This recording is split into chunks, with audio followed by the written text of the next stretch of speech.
Welcome to Simplified UPSC by PPP, where we listen, learn, and grow together. Detailed lecture notes in English and Hindi, plus practice questions for prelims and mains, only on our Telegram channel. Link in description. Like and subscribe for more. Simplified UPSC by PPP की इस खास पेशकश में आपका स्वागत है। हम चर्चा में उतरें उससे पहले एक छोटी सी गुजारिश। अगर आपको हमारा काम पसंद आता है और आप चाहते हैं कि हम आपके लिए ऐसा उपयोगी कंटेंट लाते रहें, तो हमारे YouTube चैनल को सब्सक्राइब करें और हमारी पेड मेंबरशिप ज्वाइन करने पर भी विचार करें। आपका छोटा सा सहयोग हमें बहुत हिम्मत देता है। तो चलिए आज की बातचीत शुरू करते हैं। आज हमारे पास है शंकर आईएएस की पर्यावरण और पारिस्थितिकी की किताब और हम इसके अध्याय 20 जलवायु परिवर्तन का प्रभाव पर गौर कर रहे हैं। हमारा मकसद सिर्फ चैप्टर को पढ़ना नहीं है, बल्कि इसके पीछे के कनेक्शन को समझना है। हम ये देखने की कोशिश करेंगे कि कैसे आर्कटिक में पिघलती बर्फ की एक घटना भारत के किसी गांव में एक किसान के परिवार की थाली तक पहुंचने वाली रोटी को प्रभावित कर सकती है। ये एक चेन रिएक्शन है और आज हम इसी चेन के हर लिंक को जोड़कर देखेंगे। ये बहुत ही दिलचस्प नजरिया है, क्योंकि अक्सर हम जलवायु परिवर्तन को अलग-अलग हिस्सों में देखते हैं। समुद्र का स्तर बढ़ रहा है, अच्छा, तापमान बढ़ रहा है, लेकिन इसकी जो असली भयावहता है वो इन सबके जुड़ने से ही समझ आती है। ये एक ऐसा डोमिनो इफेक्ट है जो हमारे पर्यावरण से शुरू होकर हमारी अर्थव्यवस्था और समाज की जड़ों तक पहुंचता है। बिल्कुल। तो इस चेन रिएक्शन की पहली कड़ी से शुरू करते हैं, जो सबसे सीधी और स्पष्ट दिखती है। समुद्र का बढ़ता जल स्तर और बारिश के पैटर्न में गड़बड़ी। किताब में साफ लिखा है कि थर्मल एक्सपेंशन मतलब पानी गर्म होने पर फैलता है और ग्लेशियरों के पिघलने से समुद्र का स्तर बढ़ रहा है। ये तो एक तथ्य है, लेकिन भारत के लिए इसके जमीनी मायने क्या है? इसके मायने बहुत गहरे हैं। जब हम कहते हैं कि महाराष्ट्र, गोवा और गुजरात जैसे तटीय राज्यों को खतरा है, तो इसका मतलब सिर्फ कुछ जमीन का पानी में डूब जाना नहीं है। इसका मतलब है कि मुंबई जैसे आर्थिक केंद्र का जो पूरा इंफ्रास्ट्रक्चर है वो खतरे में है। अच्छा। इसका मतलब है कि गोवा की पूरी पर्यटन आधारित अर्थव्यवस्था डूब सकती है, क्योंकि उसके समुद्र तट ही उसकी जान है। और सबसे बड़ी बात, हमारी उपजाऊ कृषि भूमि खारे पानी में डूब सकती है, जिससे वो हमेशा के लिए बंजर हो जाएगी। मतलब ये सिर्फ भूमि का नुकसान नहीं, बल्कि आजीविका का स्थायी नुकसान है। सही बात, बिल्कुल। और बारिश वाली बात, मुझे लगता है कि हम अक्सर पैटर्न में बदलाव कहकर इस मुद्दे को बहुत सरल बना देते हैं। पर क्या इसका एक और पहलू ये नहीं है कि अब बारिश के दिनों की संख्या तो घट रही है, पर जब बारिश होती है तो बहुत कम समय में बहुत ज्यादा हो जाती है, जिसे हम क्लाउड बर्स्ट या इंटेंस रेनफॉल इवेंट कहते हैं। हाँ, इससे तो मिट्टी का कटाव और अचानक बाढ़ का खतरा और बढ़ जाता होगा, भले ही साल की कुल बारिश शायद उतनी ही रहे। आपने बिल्कुल सही नस पकड़ी है। असली संकट सिर्फ कम या ज्यादा बारिश नहीं, बल्कि उसकी अनिश्चितता है, अनप्रिडिक्टेबिलिटी। सदियों से भारतीय कृषि मॉनसून की एक लय पर टिकी हुई है। किसान को पता होता था कि कब बुआई करनी है, कब कटाई। जब वो लय टूटती है तो सिर्फ फसल बर्बाद नहीं होती, पूरा सिस्टम हिल जाता है। पूरा ग्रामीण अर्थतंत्र बिखर जाता है।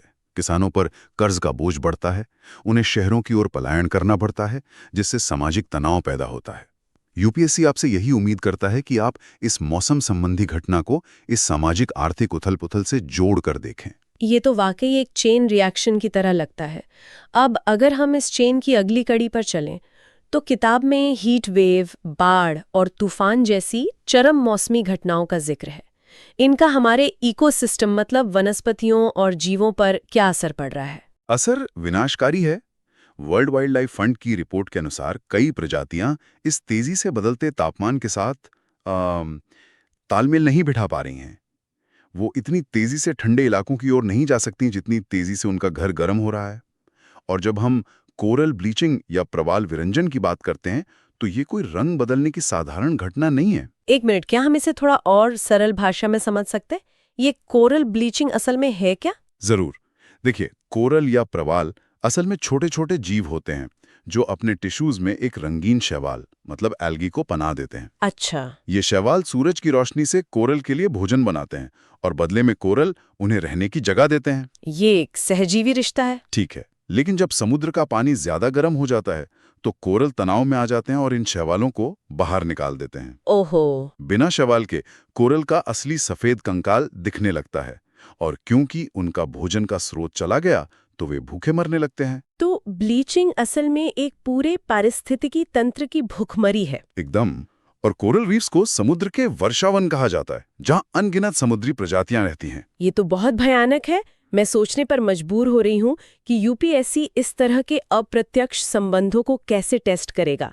क्या कोई ऐसा सवाल है जहां उन्होंने सीधे सीधे जलवायु परिवर्तन का नाम नहीं लिया, लेकिन इशारा उसी तरफ था? हाँ बिल्कुल। 2017 का एक प्रश्न याद आता है, जिसमें पूछा गया था कि अगर दुनिया से मधुमक्खियां गायब हो जाएं तो क्या होगा। हाँ। अब ये सीधे तौर पर जलवायु परिवर्तन का सवाल नहीं लगता। नहीं लगता। लेकिन जलवायु परिवर्तन फूलों के खिलने का समय बदल रहा है, जिससे मधुमक्खियां जैसे परागणों का जीवन चक्र गड़बड़ा रहा है, उनका भोजन और आवास छिन रहा है। तो यूपीएससी ने परागण के महत्व पर सवाल पूछकर असल में उस इकोसिस्टम की स्थिरता पर सवाल पूछा जिसे जलवायु परिवर्तन कमजोर कर रहा है। अच्छा। का क्या? हिमालय के ग्लेशियर हमारी सिंधु, गंगा और ब्रह्मपुत्र जैसी बारहमासी नदियों के वाटर टैंक है। उनके पिघलने से शुरुआत में तो नदियों में पानी बढ़ेगा और बाढ़ आएगी, लेकिन लंबे समय में जब ये ग्लेशियर बहुत छोटे हो जाएंगे तो गर्मियों में इन नदियों में पानी की भारी कमी हो सकती है। मतलब ये पूरे उत्तर भारत की जल सुरक्षा के लिए एक टाइम बॉम्ब जैसा है? हाँ, कह सकते हैं। आपने ग्लेशियर पिघलने की बात कही, लेकिन मैंने कहीं पढ़ा था कि काराकोरम रेंज के कुछ ग्लेशियर्स स्थिर या बढ़ भी रहे हैं। इसे काराकोरम एनोमली कहते हैं। क्या किताब इस जैसे अपवादों पर कोई प्रकाश डालती है? यूपीएससी अक्सर ऐसे अपवादों पर सवाल पूछता है। यह एक बहुत ही उम्दा सवाल है। किताब मुख्य धारा के प्रभाव पर ज्यादा ध्यान केंद्रित करती है, लेकिन आपका पॉइंट बिल्कुल सही है। काराकोरम एनोमली एक वास्तविक घटना है और वैज्ञानिक इसके पीछे के कारणों का अध्ययन कर रहे हैं, जैसे कि पश्चिमी विक्षोभ से होने वाली सर्दियों की बर्फबारी में वृद्धि। यूपीएससी के लिए यह जानना जरूरी है कि विज्ञान में चीजें हमेशा सीधी सपाट नहीं होती। यह दिखाता है कि जलवायु परिवर्तन का प्रभाव हर जगह एक जैसा नहीं है। सही बात है। यह एक बारीक समझ है जो आपको दूसरों से अलग करती है। और मैंग्रोव के बारे में? मैंग्रोव हमारे लिए एक प्राकृतिक सुरक्षा कवच हैं। आप कल्पना कीजिए कि सुंदरबन का मैंग्रोव जंगल आधा गायब हो जाए। अगली बार जब कोई सुपर साइक्लोन बंगाल की खाड़ी से टकराएगा तो कोलकाता तक को सुरक्षित रखने वाला वो प्राकृतिक बफर नहीं होगा। मतलब ये सिर्फ पेड़ों का गायब होना नहीं है, ये लाखों लोगों के लिए एक सुरक्षा कवच का हटना है। बिल्कुल। साथ ही मैंग्रोव कार्बन सोखने में जमीन के जंगलों से कई गुना ज्यादा कारगर होते हैं। उन्हें खोना मतलब एक साथ दो मोर्चों पर हारना है। ये तो पारिस्थितिकी पर असर की बात हुई, जो बेहद गंभीर है। लेकिन मुझे लगता है कि जब तक हम इसे इंसानी जिंदगी से नहीं जोड़ते, इसकी भयावहता पूरी तरह समझ नहीं आती। किताब में जल तनाव और असुरक्षा जैसे शब्दों का इस्तेमाल हुआ है। एक आम आदमी की रोजमर्रा की जिंदगी पर इसका क्या असर हो रहा है? इसका सीधा असर हो रहा है। जल तनाव का अकादमिक मतलब छोड़िए, इसका जमीनी मतलब है कि चेन्नई जैसे शहर में लोगों को पानी के लिए टैंकरों का इंतजार करना पड़ता है। हाँ। या बुंदेलखंड में औरतों को पीने का पानी लाने के लिए मीलों चलना पड़ता है। स्वास्थ्य पर इसका असर और भी खतरनाक है। जब बाढ़ आती है या सूखा पड़ता है तो पानी और भोजन दूषित हो जाते हैं, जिससे हैजा, डायरिया और टाइफाइड जैसी बीमारियां फैलती हैं। और मच्छरों वाली बीमारियां? हाँ, बढ़ती गर्मी से डेंगू और मलेरिया फैलाने वाले मच्छर अब उन पहाड़ी इलाकों में भी पहुंच रहे हैं जहां वे पहले नहीं पाए जाते थे। ये सीधे तौर पर हमारे पब्लिक हेल्थ सिस्टम पर एक नया बोझ है। तो ये सिर्फ एक पर्यावरणीय मुद्दा नहीं है, बल्कि ये एक सामाजिक न्याय और आर्थिक असमानता का मुद्दा भी बनता जा रहा है। बिल्कुल। सबसे ज्यादा मार उन पर पड़ती है जो सबसे गरीब हैं और सीधे तौर पर प्राकृतिक संसाधनों, खेती, मछली पकड़ना, जंगल पर निर्भर हैं। इससे उनकी वल्नरेबिलिटी यानी किसी भी मुश्किल का सामना करने की उनकी शक्ति और कम हो जाती है। और जब ऐसा होता है तो गरीबी और असमानता की समस्याएं और भी गहरा जाती हैं। जलवायु परिवर्तन दशकों में हुई विकास की प्रगति को पीछे धकेल सकता है। ठीक है, तो ये सब जो हमने डिस्कस किया, इसे परीक्षा के नजरिए से एक साथ कैसे देखें? हमने कुछ PYQs का जिक्र तो किया, लेकिन एक उम्मीदवार को इस चैप्टर से क्या मुख्य टेकअवेज लेने चाहिए? पहला टेकअवे तो यह है कि आपको प्रभावों की लिस्ट पता होनी चाहिए, लेकिन उससे भी जरूरी है कि आप उनके बीच के अंतर संबंधों को समझें। दूसरा, यूपीएससी अब सिर्फ समस्या पर नहीं बल्कि समाधान पर भी ध्यान केंद्रित कर रहा है। जैसे 2017 में कार्बन पृथक्करण पर एक सवाल आया। हाँ, ये शब्द फिर से आया। आसान भाषा में ये कार्बन पृथक्करण या कार्बन सीक्वेस्ट्रेशन क्या है? आसान भाषा में कहें तो ये कार्बन डाइऑक्साइड को वायुमंडल से पकड़कर लंबे समय के लिए कहीं और स्टोर करने का एक तरीका है, जैसे उसे एक तिजोरी में बंद कर देना। अच्छा। सवाल में पूछा गया था कि इसे कहाँ स्टोर किया जा सकता है, और विकल्पों में थे परित्यक्त कोयला खदानें और खाली हो चुके तेल गैस के भंडार। तो ये सवाल दिखाता है कि यूपीएससी आपसे उम्मीद कर रहा है कि आप प्रभाव जानने के साथ साथ उसे कम करने के तरीकों के बारे में भी सोचें। हाँ, बिल्कुल। और कृषि से जुड़ा कोई और उदाहरण भारत के लिए ये बहुत महत्वपूर्ण है। जरूर। 2022 का एक बहुत ही दिलचस्प सवाल चावल गहनता प्रणाली पर था। System of rice intensification, SRI। हाँ, SRI। ये चावल उगाने का एक तरीका है जिसमें कम पानी, कम बीज और कम केमिकल लगते हैं।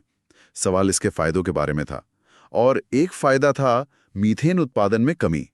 अब ये जानना जरूरी है कि धान के खेत मीथेन के बड़े स्रोत हैं, और मीथेन एक बहुत शक्तिशाली ग्रीनहाउस गैस है। अच्छा। ये सवाल दिखाता है कि यूपीएससी कृषि पद्धतियों को जलवायु परिवर्तन शमन से कैसे जोड़ रहा है। वो ऐसे समाधान चाहते हैं जिनके एक से ज्यादा फायदे हों, पानी भी बचे, पैदावार भी बढ़े और ग्रीनहाउस गैस का उत्सर्जन भी कम हो। तो आज की हमारी चर्चा से ये एकदम साफ है कि जलवायु परिवर्तन का प्रभाव किसी एक डोमेन तक सीमित नहीं है। यह एक मकड़ी के जाले की तरह है जिसका एक धागा खींचने पर पूरा जाला हिल जाता है। कृषि, स्वास्थ्य, अर्थव्यवस्था, समाज, सब कुछ इससे जुड़ा है। और यूपीएससी की तैयारी के लिए हमें इन सभी धागों को एक साथ जोड़कर देखने की जरूरत है। और इस चर्चा के अंत में श्रोताओं के लिए एक विचारणीय प्रश्न छोड़कर जाते हैं।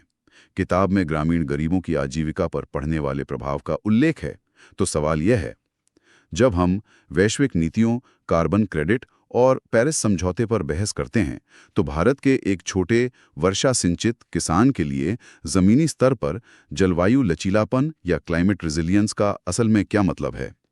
फसल बीमा, ड्रिप सिंचाई या पारंपरिक बीजों का संरक्षण, कौन से स्थानीय अनुकूलन मतलब लोकल एडेप्टेशंस सबसे ज्यादा प्रभावी हो सकते हैं? ये सवाल आपको किताबी ज्ञान से परे ले जाकर जमीनी हकीकत के बारे में सोचने पर मजबूर करता है, जो मुख्य परीक्षा के लिए एक बेहतरीन दृष्टिकोण है। गर्मजोशी भरे स्वर में ऐसी ही गहरी और सार्थक चर्चाओं को जारी रखने के लिए YouTube पर सिंप्लीफाइड यूपीएससी बाय पीपीपी को सब्सक्राइब करना न भूलें, और हमारी मेंबरशिप में शामिल होने पर जरूर विचार करें। आपका समर्थन हमारे लिए बहुत मायने रखता है। अगली बार तक सीखते रहें और सोचते रहें। Thanks for watching. Follow us on Telegram and Instagram. Don't forget to like, share, and subscribe.